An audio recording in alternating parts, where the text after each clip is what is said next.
Welcome to Thomas Talks on Thursday, and I'm really excited for the guest we have today. About a few weeks ago, did an interview with Nate, who was a buyer client of mine that closed up this year, and I figured why not interview someone that was on the selling side that worked with me.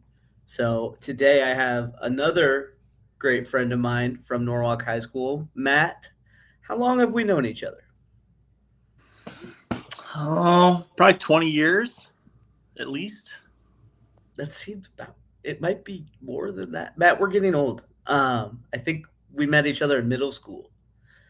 Yeah. So That yeah, and I think the 22 years. friendship So fully formed by 8th grade. So, yeah, give 20 years, give or take a few years. Matt was really into red hot chili peppers and he loved the community of Norwalk. He has lived in Norwalk pretty much his whole life, with the exception of the 4 years he went to college. And Matt sold his house with me. We listed starting in October.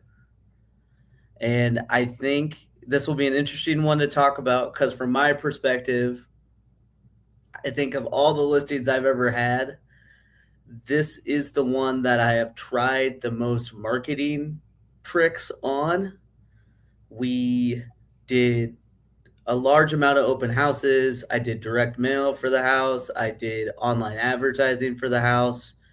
And we'll talk about it a little bit more with Matt. But what I think ended up selling it was we advertised an interest rate buy down. So the buyers that ended up buying it paid a little bit more than what we were listed at, but they got an interest rate just under 1% lower than what most people were getting quoted at the time. So let's get into the interview and let's see what it was like from Matt's experience, so you can get an idea of what it's like to sell a house in general and to sell a house with me. So, Matt, when you reached out to me to list, what were you most concerned about? What were you most worried about?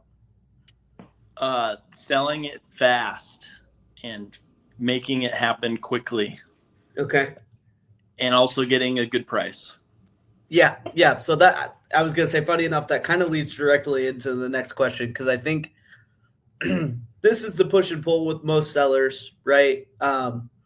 You want to sell, you want to list it and sell it that weekend, but you also don't want to close and feel like, did I get as much money as I possibly could? And every time I sit down with the seller, we kind of talk about what I think they should do before we list, and then that appointment also has a meeting where we talk about price. And I normally give the seller's price range, and we lost Matt, and Matt's back. Okay. I normally give the sellers a price range, and I say, hey, if you list on this low end, I think Something traffic. went wrong. Hold on. Okay, I'm Can you back. hear me? Can you hear me? Can you Matthew, hear can you me? hear me? I can hear you. We might have to start over. You want to just exit out and rejoin? Exit out. Yes.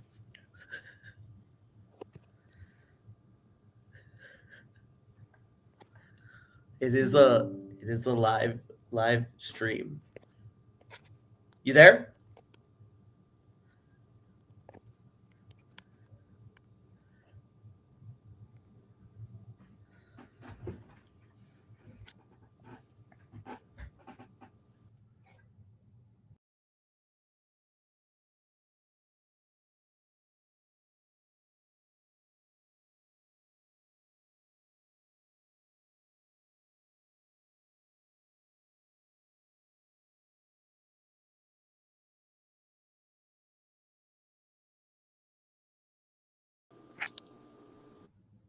Can you hear me now? Yes, I'm so sorry. A timer went off. Oh, that's awesome. It wouldn't be a live stream if we didn't have technical difficulties. So, Yep, we're back. Sorry about that, everybody. and now I'm experiencing one second.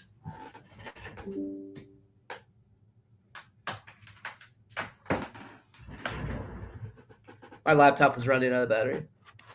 Oh, it's okay. So, back to what I was talking about. Every time I sit down with clients looking to sell their house, I give them a price range and I say, hey, if the main goal is to sell it as quickly as possible, I recommend listing it at the bottom of this price range.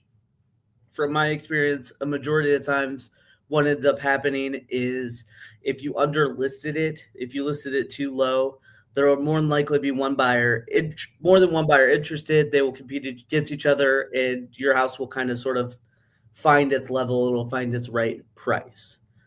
But to be safe and conservative, a lot of sellers end up listing towards the high end of that just to see if maybe they could get that higher number and see if they can make even more money. And they're okay with going with that strategy and then doing price corrections from there. And that's what we did. That's what you guys did. Did you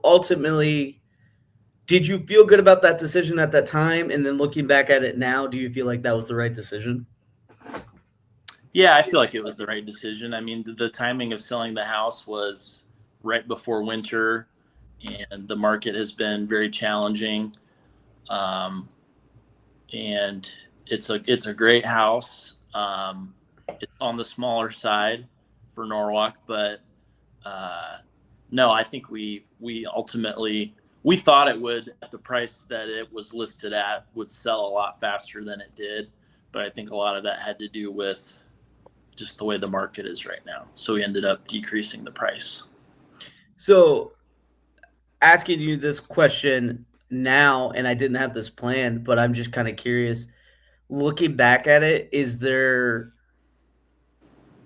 would you have been tempted just to try to figure out a way to wait till spring to list it? Yeah. Yeah. So Okay. Yeah. circumstantially, it was just kind of tough, and I think Yeah. the other seller, and I were kind of in panic mode.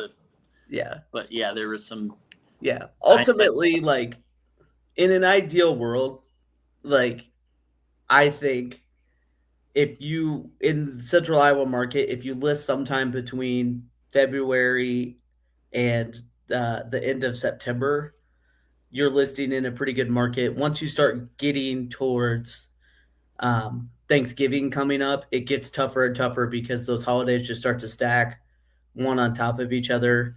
The weekend of Thanksgiving, obviously, people aren't going to look at houses as much unless they're really, really serious. And then that leads right into Christmas. That leads right into New Year's. That leads right into winter breaks. There's just so much stuff going on in the winter. And then all on top of that, there's ice, there's snow on the road, and it's just not as appealing to go out and look at houses. No, I would definitely encourage people to stick to that window that you just said between February and September, because when we listed, I definitely felt the holiday factor and the weather and all those kinds of things for Yeah. sure. Yeah. So let's just talk about kind of the things that I don't think a lot of people think about when getting ready to list their house. And I try to give sellers a warning on this. Was there anything stressful about the showing process, and how do you feel like the showing process went for you? Because you were listing and selling a home that you still were actively living in. Um, I feel like it wasn't super stressful for me, but I also had the advantage of I don't have any kids. I didn't have any pets living with me. I didn't have a ton of stuff that I needed to. I kind of um, got everything kind of made up the way I wanted it to look, and then just had some small cleaning things to do before each showing. So it really, for me personally, it wasn't that big of a deal, but I would definitely make a point to people that you're going to need to be on the ball with. I'm thinking of there was one time where I accidentally I was dog sitting a dog and it had an accident in the basement and I forgot to get it during a showing. So those kinds of things, like you just kick yourself over because you're like, oh, if it wasn't for the dog poop, maybe they would have bought the house. I don't know. Maybe the dog poop was the final nail in the coffin, and they decided not to offer on this house. Those people that looked at it definitely didn't offer on the house. I can tell you that. But who knows if that was the one thing that pushed them over the edge? You Um, know, that's why you just got to be so careful when you're getting your house ready for showing. Always check the basement. yeah. let's let's talk about this, and I kind of hope it turns into a rant for you. And I'm also kind of interested to get your feedback on this. Do you think in any way the buyer's agent's feedback is helpful for you as a homeowner that has your house listed? No, uh, no, it just makes me mad. Um, because it's usually things I can't control. It's like, oh, the backyard had a slight angle to it, or oh, it's all things that are out of my control. So it's a very, at least that was my experience. I could, it just seems like so much stuff with houses is like, I feel like getting a house is, and it's sad to say this, but in this day and age, it's such a blessing and a gift. So Mhm. I get really nitpicky about things as the seller. It's frustrating for me to go through that because I want somebody to have a place to raise their family and those kinds of things. So the buyer that ended up with my house, I'm really happy for him. Um, and the people that were being really nitpicky about some of those things, I'm kind of like, I don't want you to have my Yeah. house. You hope they stepped on a Lego or something like that? Yeah, well, it was just like it was such superficial stuff, and if those kinds of things matter so much to them, it's just almost like a you don't even need to leave the feedback. Don't leave feedback for things that I can't change. You know what I Yeah. mean? If it's something that was like maybe like they walked in and said, "Oh, the house wasn't." What do you call that setting or the things that it didn't look very welcoming when you came in, Mhm. things I can move. Like there were some things with like lighting and things we did. That was Yeah. very helpful. I went and got a lamp right away. But things like, oh, the backyard is sloped. Yeah. Well, and it's funny too, because like, all of those things that you were talking about that you couldn't change were things that I told you people would point out as feedback before we even listed it. Right. So, it's just always really, really interesting to me, and it kinda honestly, I'll tell you this, it gave me a new perspective when leaving feedback on houses that I showed as a buyer's agent. 'Cause on one end, the buyer's agent wants to tell you why their client's not offering, but on the other end, it really isn't productive unless you're pointing out something that could potentially be changed, and it's not helping the seller get their house sold. And Other you than sounds a little maybe being a little sensitive, but it's like selling a house is very stressful and high stakes enough as it is.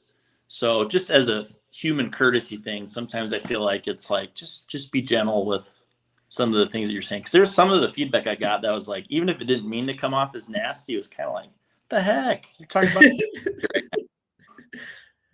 But Is there anything that you know now that you wish you knew beforehand?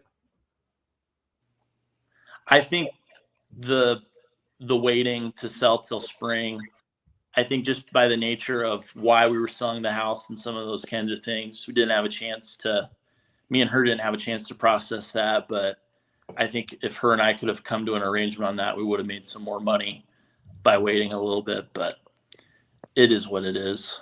Yeah. I'm very, I mean, and that leads me to the next point. I'm sure this is one of your questions, but like, I've, if you're in the market to buy a house, you're not going to find another realtor like you, man. Like, a good realtor, like just the amount of dedication and passion you have and all the things you tried. And you were, I don't know any realtors that'll go do an open house. You did an open house for me every single weekend. Like I was telling my dad about that. He's like, that seems kind of unheard of. Like, I don't know, like you just go out of your way to move mountains. And even though like it was a long process for us, we got it done. But the reason it was long wasn't because of anything you were doing. It was because of it was cold, it was winter, it's the holidays. You know, maybe we priced it too high initially. And I think that once we started to back off, that started to get some more bites and stuff. But that's not that's we wanted to see what we could get. So Yeah. Yeah. Let's talk a little bit more about me. Let me be self-centered for a few more minutes. yeah, Um, how do you feel like my communication was throughout the process? 100%. No issues at all. You communicate everything. I mean, I don't. What else is there to say? Okay. Okay. For the And people but that I think I'm blowing smoke because I know you. I'm not. for the people that don't know, anytime you are listed with me, and I actually started doing this for my buyers clients as well. Um, but I will send weekly updates to my sellers, giving them an update about what's going on in the Norwalk market, what kind of traffic your listing has got, so you have an idea of, okay, is it just the market or is it just my listing? And then I will also end it with possible action steps we could take to move forward, whether it's a price decrease, another open house, maybe another video, maybe another direct mailer.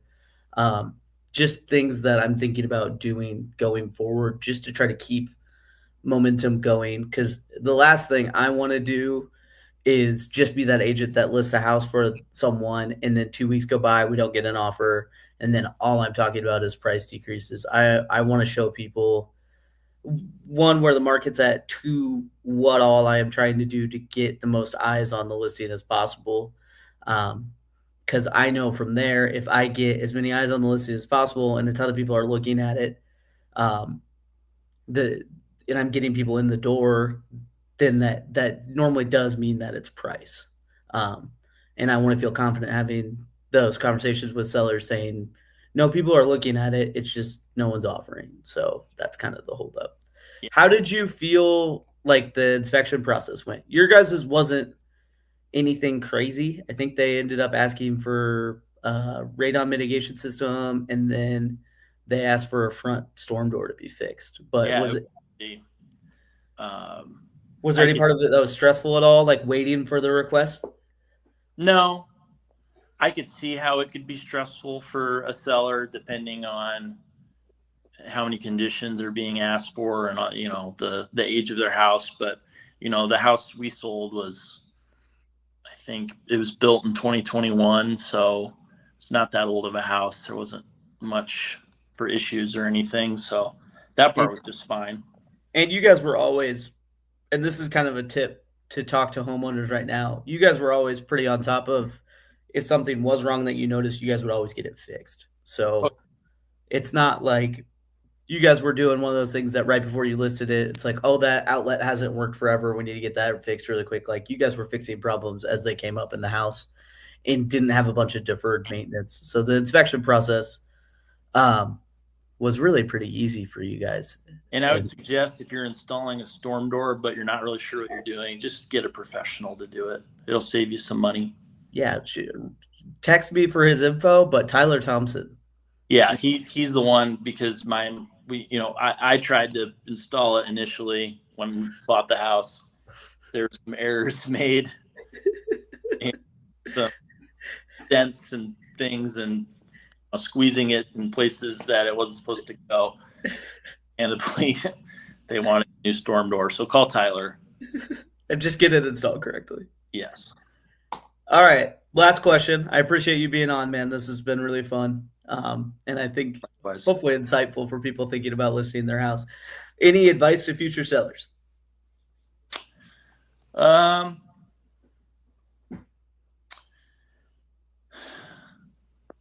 I would say my best advice would be to just be on the ball, um, and trust your realtor. Um, use your gut instincts too. Like I, I'll be honest. There was moments where I was like, "Why is this house not selling? It seems like it's taking too long." Um, but I trusted my gut, and I looked at the evidence of all the things you were doing and all the effort, and it really came down in my mind to, okay, we priced this too high for the time being, so this is what we need to do. And I just think it's really important to make sure that you don't have a realtor that takes you for granted. So if you're working with somebody that they don't have good communication, they're not sending you updates, you should be able to see the work. Like that's their job, is to get the deal made for you. Uh, Mm-hmm. I mean, if I wanted to sell my own house, I would do it. But since I'm paying you to do it, you're going to go do it and do a good job.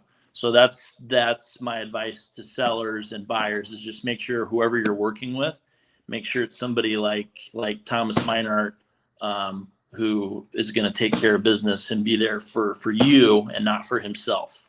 So Yeah. makes a big difference.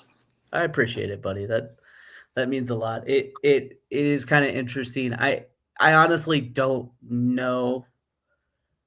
Like, if we would have waited till into February and listed at that exact price, I don't know for sure what would happen. Um, if it makes you feel any better, it probably would have meant you guys maybe getting $5 or $10,000 higher price than what you did. I Sure. mean, and if you think about it, it would have you would have ended up closing, I don't know, probably in April. So you would have had 2 more months of mortgage payments anyways. So Well, and just for us, the peace of mind of having the process be over with, I think was worth a yeah, lot in yeah, and of itself. So, and just yeah, I mean, I don't know. I'd never gone through this. I bought a lot of houses before, uh, way more than I ever thought I would, but I've never sold before, and it was a really good experience with you. So yeah, if you're selling, just trust your gut and ask questions too. I remember asking you lots of questions. I had people asking me questions, um, and ultimately, you just got to go with your gut and how things feel. And things felt really good working with your agency and with you. So, yeah. And I would also, if you are a potential seller watching this video, I would ask yourself this. Thomas, myself, could have interviewed all the sellers he listed that sold within a week and just spent the whole time talking about how awesome he is that he sells houses quickly. But he picked one to interview that wasn't the perfect case scenario. no, And it was it was a hard fought battle. We were in so the trenches, not and I only is I he still really have a good at smile on my face. not only is He he didn't really good get at fired. communication, What? but he's a humble person. Yeah. So So seriously, like we went through a lot to sell that house, and he showed up every week. So if you're a seller watching right now, it doesn't get much better than sweet. this maverick of real estate. Sweet. Thank you, Matt, for so much for coming on, buddy. No Have a good problem. day, guys. All right, later.